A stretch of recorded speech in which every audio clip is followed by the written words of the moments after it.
खामोश मोहब्बत की चाल। एपिसोड 1। पहली नज़र, पहली चाल। लाहौर की पुरानी गलियों में शाम अक्सर जल्दी उतर आती है।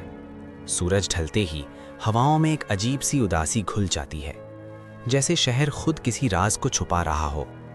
उसी शहर में एक पुरानी हवेली थी, ऊंची दीवारें, भारी दरवाजे और अंदर एक ऐसी खामोशी जो बोलने से ज्यादा समझाती थी।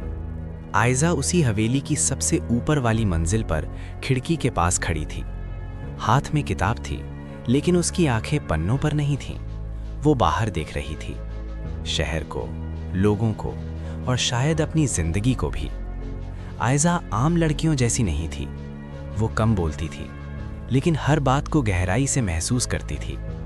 उसे बचपन से सिखाया गया था कि इस दुनिया में सिर्फ अच्छा होना काफी नहीं होता, कभी कभी समझदार होना ज्यादा जरूरी होता है। नीचे गली में अचानक एक काली कार आकर रुकी।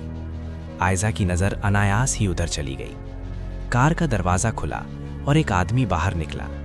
लंबा कद, सादा कपड़े, चेहरे पर कोई बनावटी मुस्कान नहीं, लेकिन आंखों में एक अजीब सा ठहराव था।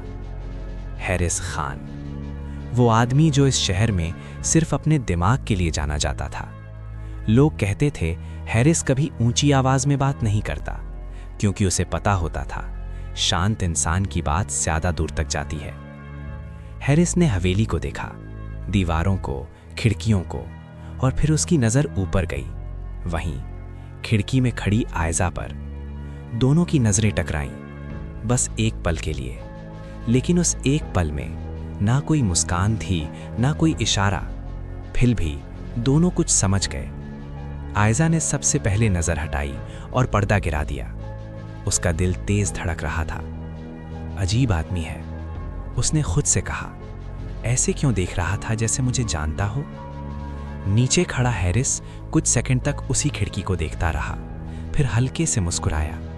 ऐसी मुस्कान जो जीत की नहीं बल्कि दिलचस्पी की होती है।